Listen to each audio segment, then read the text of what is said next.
अस्सलाम वालेकुम दोस्तों। पाकिस्तान ने मोहम्मद रिजवान को पाकिस्तान की वाइट बॉल टीम का कप्तान मुकर्रर कर दिया है। और कुछ दिन पहले मोहम्मद रिजवान साहब जो है वो क्रिकेट बोर्ड के साथ कुछ ऐसे निगोसिएशन में थे कि मैं पावरफुल कप्तान बनूंगा। आज उनको प्रेस कॉन्फ्रेंस में सवाल भी हुआ तो उन्होंने कहा कि जी 15 रुकनी जो टीम है ये तमाम के तमाम 15 ही पाकिस्तान के कप्तान हैं। ये बात दुरुस्त है कि बाबर आजम के बाद रिजवान ही हमारे पास बेहतरीन कप्तान के चॉइस थे। सलमान अली आगा को उनका डिप्टी बनाया गया है, वो नायब कप्तान है उनके। और चेयरमैन पीसीबी मोहसिन नकवी और आकिब जावेद ने प्रेस कॉन्फ्रेंस करके पाकिस्तान के कप्तान का ऐलान कर दिया है। तो अब पाकिस्तान क्रिकेट एक नए कप्तान के साथ ऑस्ट्रेलिया का पहला दौरा करेगी। और मोहम्मद रिजवान की जो कप्तानी है, ऑलरेडी वो एक सक्सेसफुल कप्तान के तौर पर पाकिस्तान सुपर लीग में अपना लोहा मनवा चुके हैं। और रिजवान ने मुल्तान सुल्तान्स की तरफ से पीएसएल का टाइटल भी जीता हुआ है। पीएसएल के 2 फाइनल भी अपनी टीम को वो लेके आया हुआ है।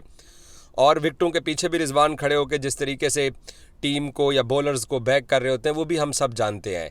तो रिजवान ऑप्शन बुरा नहीं था, बट रिजवान अपने असूलों की बुनियाद के ऊपर अपने जो रिजवान ने जो टर्म्स एंड कंडीशन सोची हुई थी वो उसके ऊपर कप्तानी करना चाहते थे, जिसमें शायद उनको कामयाबी नहीं मिली है। इसीलिए आगा उनके साथ पाकिस्तान क्रिकेट बोर्ड की नज़र में एक पैरेलल उम्मीदवार थे, जिसकी वजह से मेरे पास यही इत्तला है कि रिजवान जो पाकिस्तान क्रिकेट बोर्ड को ये समझ रहा था कि शायद मैं मजबूरी हूँ और मैं पाकिस्तान क्रिकेट बोर्ड को अपनी प्लेइंग 11 अपनी मर्ज़ी के साथ खिलाऊंगा, बट आकिब अब 2 टेस्ट मैचेस जीतने के बाद उसकी साइंस कामयाब हो चुकी है।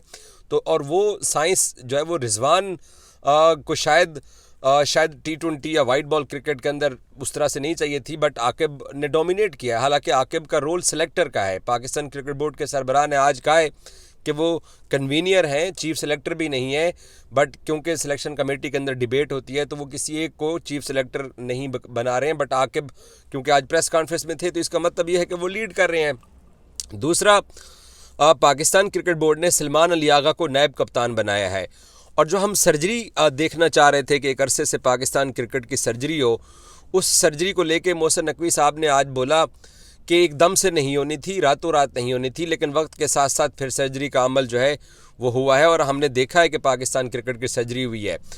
अब रिजवान जो है, मुझे ये लगता है कि वो अपने बेस्ट प्लेयर्स को कंप्रोमाइज़ करने को तैयार हैं। मैं रिजवान को क्रिटिसाइज़ नहीं करना चाहता, सक्सेसफुल कप्तान है और उम्मीद है कि उसकी कप्तानी में पाकिस्तान क्रिकेट टीम आगे बढ़ेगी। लेकिन एक कप्तान जिसको मालूम है कि 2 किलोमीटर 8 मिनट के अंदर वो खुद भी पहली बार नहीं कर सके थे, सऊद शकील भी नहीं कर सके थे, लेकिन फ़खर को कुर्बान कर देना और इमामुल हक को 49-48 की ओडीआई एवरेज के साथ कुर्बान कर देना, उसामा मीर रिजवान की अपनी पाकिस्तान सुपर लीग में हाईएस्ट विकेट टेकर था। रिजवान कैसे उसामा मीर का केस सिलेक्शन कमेटी के सामने बिल्ड नहीं कर सका कि उसामा मीर जो है वो 24-25 आउट करके आया है पाकिस्तान सुपर लीग के अंदर, उसको उस वक्त वर्ल्ड कप से ड्रॉप किया गया है। तो आप उसामा मीर को भी कैसे इग्नोर कर सकते हो? आपका अपना मुल्तान का प्लेयर है, आपने खुद विकेटों के पीछे खड़े होकर अपनी कप्तानी के अंदर उसामा को यूज़ किया हुआ है। तो इसका मतलब ये हुआ कि रिजवान भाईजान को कप्तानी चाहिए थी, उनको कप्तानी मिल गई और उन्होंने इस कप्तानी के ऊपर पहले दिन से ही, कोई माने या ना माने, रिजवान साहब ने समझौता किया है।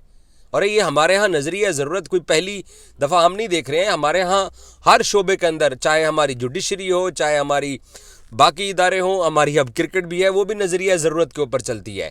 तो ये नज़रिया ज़रूरत की बुनियाद के ऊपर आकिब जावेद साहब की एक अपनी साइंस है, वो एक अपनी मिथ के साथ आगे चलने वाले बंदे हैं।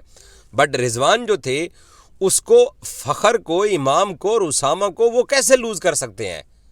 पाकिस्तान क्रिकेट बोर्ड ने अगर एक 2 किलोमीटर का फासला 8 मिनट के अंदर अगर एक क्राइटेरिया सेट किया है तो उस क्राइटेरिया के ऊपर क्या रिजवान पहली बार पूरे उतरे थे?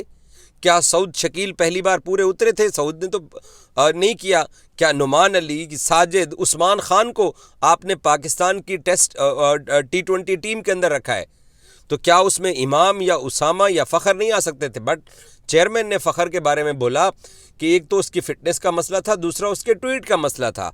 अब पाकिस्तान क्रिकेट बोर्ड बाबर आजम के हक़ में ट्वीट करने के ऊपर फ़खर जमान को, खैर चेयरमैन ने कहा है कि ट्वीट इतना बड़ा मसला नहीं था, बट सिलेक्शन उसका मसला था। और फिर जब उनको ये कहा गया कि उसने पाकिस्तान क्रिकेट बोर्ड के एक सरबराह के बारे में, ओहदेदार के बारे में कनेक्शन कैंप के अंदर डिस्कशन किया था, तो नकवी साहब ने उसका एतराफ़ किया कि फ़खर अच्छा बोला, जो उसने तजावीज़ दी थी उन तजावीज़ की बुनियाद के ऊपर इंटरनेशनल डिपार्टमेंट के अंदर चीज़ों को फ़िक्स भी किया गया है।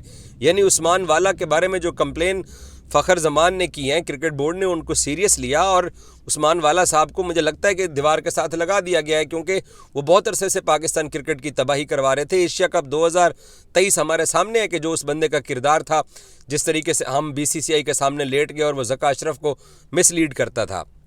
लेकिन फ़खर को ये कह देना कि जनाब वो मुकम्मल तौर पे फिट नहीं है, मैं कम अज़ कम इस बात से एग्री नहीं करता। ये बहुत सारे लोगों को ये बात शायद काबिल कबूल हो, बट मुझे नहीं है। मेरा अभी भी मानना ये है कि मोहम्मद रिजवान को पाकिस्तान क्रिकेट बोर्ड अपना कप्तान बना रहा है, तो उसको आकिब के साथ इस बात की बहस करनी चाहिए कि आप उसामा मीर को ड्रॉप कर रहे हैं, इग्नोर कर रहे हैं।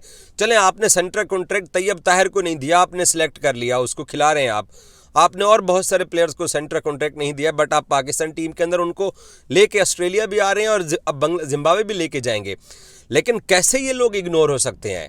और रिजवान जैसा शख्स जो कि मुल्तान सुल्तान्स की कप्तानी करते हुए उसामा मीर की वो परफॉर्मेंस जानता है, उसको इमाम उल हक का पता है कि इमाम वनडे के अंदर किस एवरेज के साथ बैटिंग करता चला आ रहा है, उसको फ़खर जमान के मैच विनर के ऊपर टैग लगा हुआ है फौजी के ऊपर कि वो पाकिस्तान के लिए कैसे खेलता है।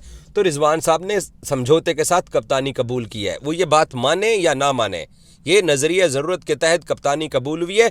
अदरवाइज़ कोई कप्तान अगर पाकिस्तान क्रिकेट को अच्छा ये कहा जा रहा है कि जनाब हम आगे की तरफ बढ़ रहे हैं, हमने चाचा इफ्तिखार को ड्रॉप कर दिया, हमने शादाब को ड्रॉप कर दिया, हम आगे की तरफ बढ़ रहे हैं।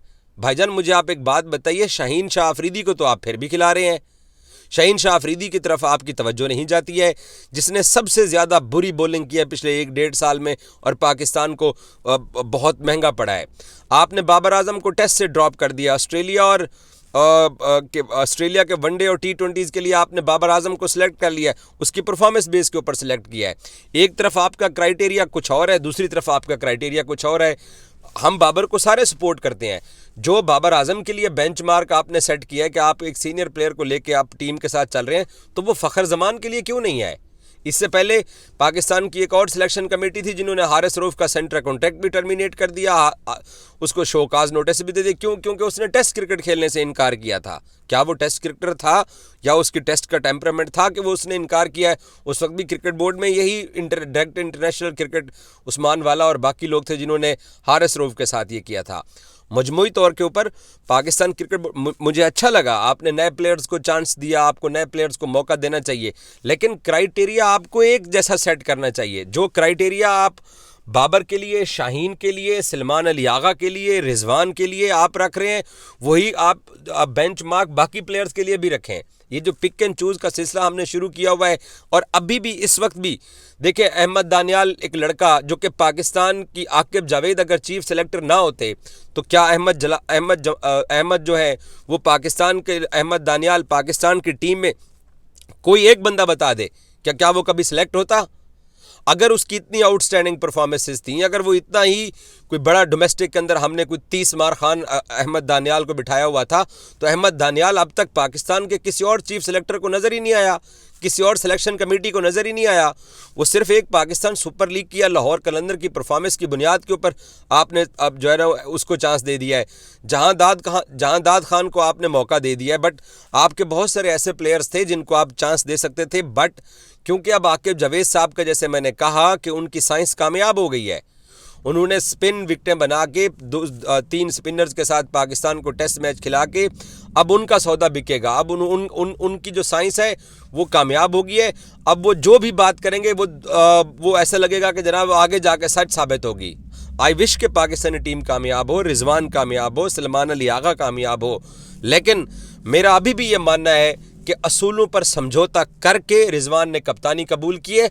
अदरवाइज ये जो 3 बंदे फ़खर, इमाम और उसामा मीर पाकिस्तान की क्रिकेट से दूर किए गए हैं, ये तीनों दूर होने वाले नहीं थे। ये रिजवान को इनके ऊपर बात करनी चाहिए थी। बाबर क्यों एक अच्छा कप्तान हम लोग कहते हैं कि था, कि वो परफॉर्मर थे या किसी के ऊपर बैड पैच आ जाता था तो वो उनको कैरी करता था, आपने वर्ल्ड कप का फाइनल खेला, आपने एशिया कप का फाइनल खेला, आपने बड़ी बड़ी टीमों को टक्कर दी। ये तो पिछले 1-1.5 साल से जब उन प्लेयर्स की परफॉर्मेंस थोड़ी सी पीछे हुई तो पाकिस्तानी टीम के हालात थोड़े से नीचे हुए हैं। बट कप्तान जो होता है वो अपने प्लेयर्स को बैक करता है। यहाँ पर रिजवान ने सिर्फ अपने आप को बैक किया है और ये बात माननी पड़ेगी। और आगे जाके इसके नताइज भी आप, यही फ़खर जमान, यही उसामा मीर, यही इमाम उल हक आपको साउथ अफ्रीका में पाकिस्तानी टीम के साथ ट्रैवल करते हुए दिखाई देंगे। ये बात मेरी आज आप लिख लीजिए, यही अब ये वापस आएंगे। क्यों? क्योंकि आपने जिन लोगों के ऊपर इन्हिसार किया है, जिन लोगों के ऊपर ट्रस्ट किया है, उनकी परफॉर्मेंस इन तीनों से कमतर है, कमतर है। बट वो 2 किलोमीटर दौड़ के अंदर उन्होंने 8 मिनट के अंदर पूरी कर लिए। तो क्या हम कोई मैराथन रेस के ऊपर भागने के लिए आ रहे हैं? अगर ये 2 किलोमीटर दौड़ का जो क्राइटेरिया आकिब जावेद साहब ने रखा है, तो ये सिर्फ इन तीनों के लिए क्यों है? बाकियों के लिए भी होना चाहिए था। तो कंप्रोमाइज्ड कप्तानी रिजवान साहब ने कबूल किया, उनको मुबारक हो। और आई होप सो कि ये जो नया पाकिस्तान क्रिकेट बोर्ड ने एक आगाज़ लिया है, इसमें कामयाबी। और मोहसिन नकवी साहब के बारे में मैं यही कहूँगा कि वो इनको बैक कर रहे हैं, इस टीम को बैक कर रहे हैं, इनको सपोर्ट कर रहे हैं, वो जीत के लिए रास्ते ढूंढ रहे हैं और उम्मीद है कि उनको इस मिशन में कामयाबी मिलेगी।